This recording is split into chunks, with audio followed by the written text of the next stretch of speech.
of the people of Pakistan. We have a 75-year history of constitutions and the effort to resolve these conflicts. We just had a small debate that should we talk about judges, judgments, or the institution? I say we need to talk about all three, because all three are to blame. Let history judge the judgments. But the judges also have to answer. Again, perhaps to history. But the institution remains. The institution, if nothing else, if it cannot rectify the mistakes, it should perhaps express some level of remorse. It should at least say that what was done was wrong. My purpose here is not to assign blame, but the purpose here is that today we have a serious crisis in the country. It's a crisis which is unprecedented, which is perhaps existential. And we all these organs of state have to play their role. They cannot abdicate the responsibility to the other. The Parliament, the executive, and the judiciary are equally to blame for whatever has happened. But I always assign perhaps a greater proportion of the blame to the judiciary, because it failed to protect the sanctity of the ballot. Because when the elections were being stolen, when the sanctity of the ballot was being violated, there was only one institution which could protect it, which was the judiciary. If the Parliament is not representative, then the executive leadership drawn from that Parliament is also not representative. Then the laws made by that Parliament, which are then questioned or arbitrated by the judiciary, are also not representative. So we have a long history. I can quote. There's a lot of anecdotal evidence which are great examples of our failures. All three organs. The executive, the Prime Minister sees the Parliament as a stepping stone to his office, and then generally ignores the Parliament. The Parliament itself, despite its claims to supremacy, sees its sphere of influence, its constitutional responsibility, its dignity violated, but does nothing. And the judiciary, perhaps in many ways, contributes to that. Because time and again, when parliaments were dissolved, by the sword, the only action that the judiciary took was to provide sanction to that action, to provide protection to that action. So there's a long history that we have to consider here. I didn't really want to talk about this, but I think there are a few things that we need to consider. And again, it all comes back to the institution itself. And it's the institution of the judiciary. Parliaments have a life of 5 years. Executive, on the average, half that much. But the judiciary stays. The state is 65, the judges stay till 65, the institution is never dissolved, hopefully. So, when we look at the judgments, Zulfikar Ali Bhutto was hanged. History has rejected those decisions made by the courts, that decision made by the courts. But has the court ever expressed remorse on what happened to Zulfikar Ali Bhutto?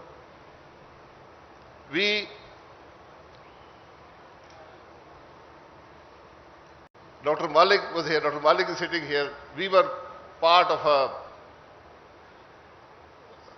a very extensive arbitration process on a major issue in Pakistan, which came only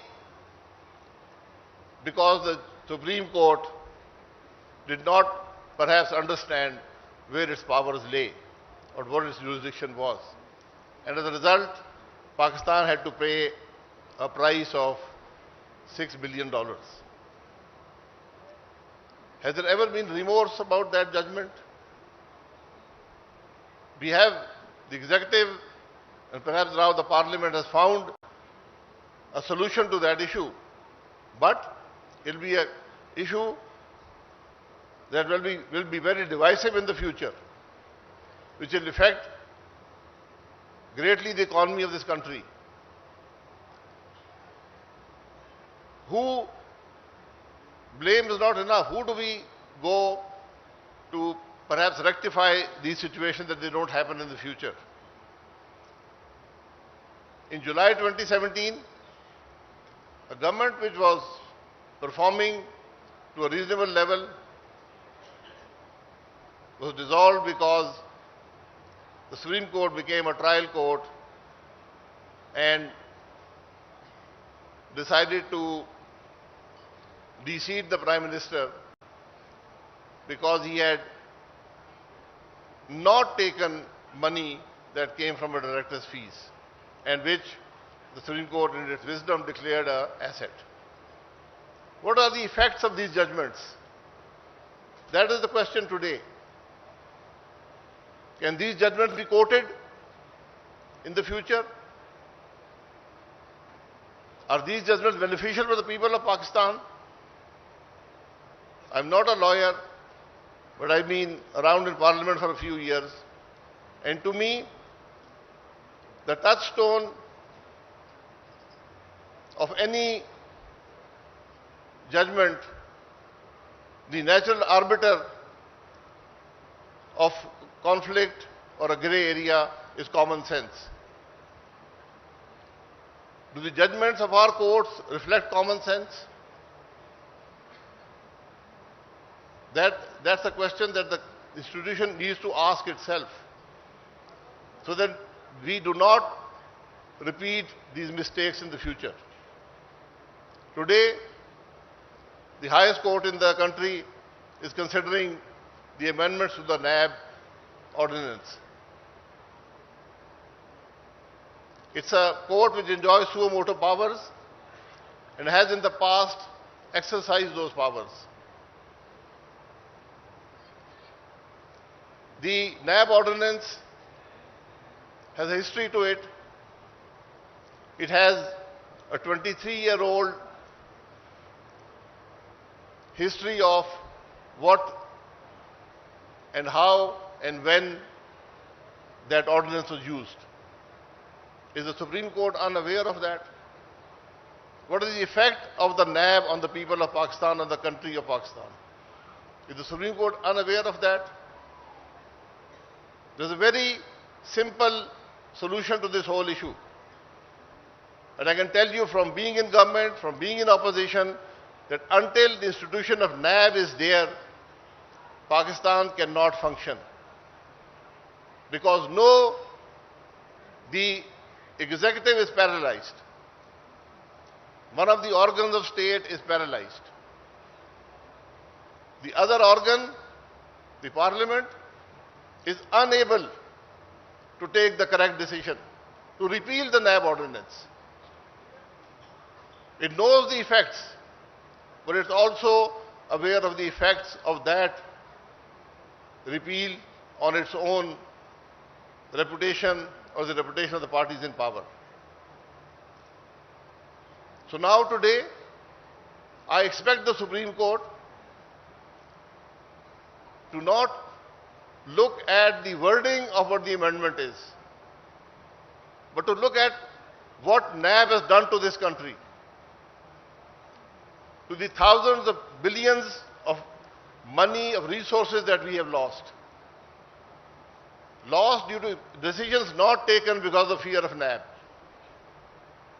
We have to look at the tens of thousands of lives that have been destroyed. Is the Supreme Court unaware of these issues? It has a simple solution to it. It should repeal NAB. There are other statutes in place which provide accountability, if we want to do accountability.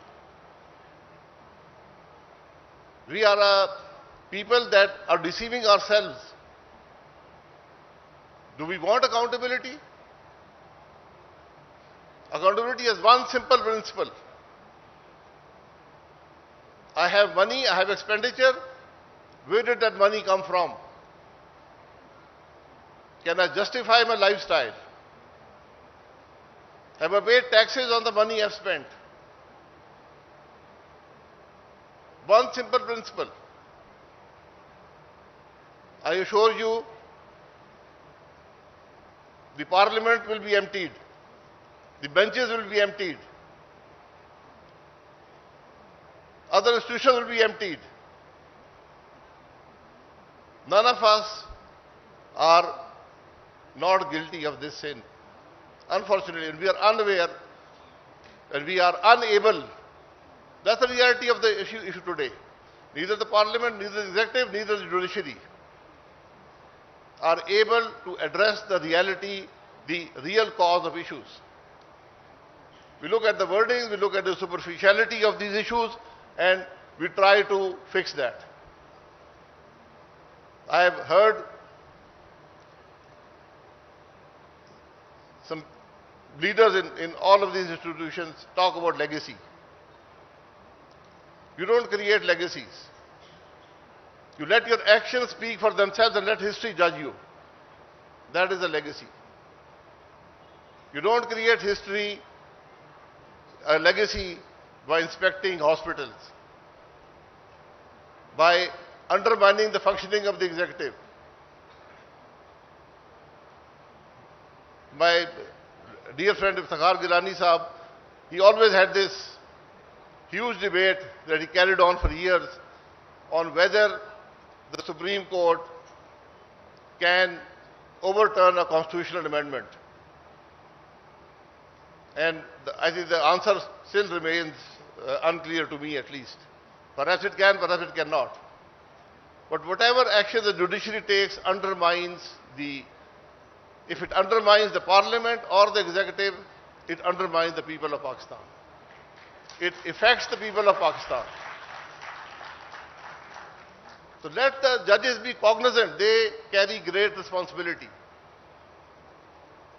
There's need for introspection. How many judiciaries in the world appoint judges themselves? How many promote themselves? What are the powers of the Chief Justice?